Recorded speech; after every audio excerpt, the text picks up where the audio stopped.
На Петдесятница духа.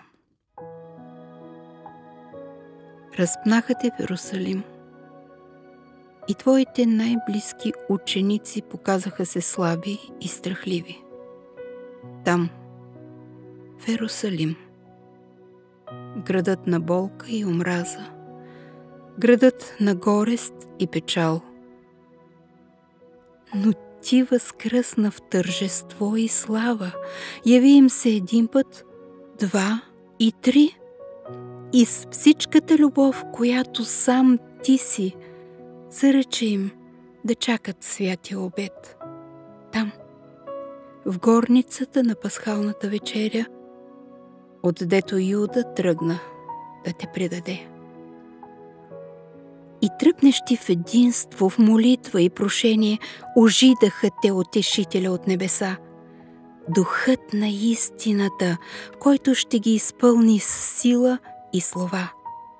Слова, свидетели за теб да ги направят в Йерусалим, в Юдея и по цялата земя. И обещанието свое не забави. Изпълни го тъй, както обеща. И в отговор на своята молитва получиха от теб дара.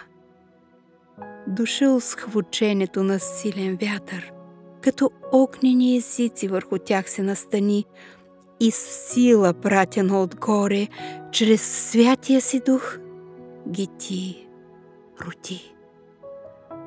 Дари им най-великия подарък. Духът на истината и на любовта да ги изпълни, води, наставлява, да утешава, умъдрява и крепи. На Петдесятница изля духа си. На Петдесятница се църквата роди. На Петдесятницата своите апостоли в Христово тяло ти съедини. И всичките след тях, които се прибавиха, и всички нас, които днес ще посетиш.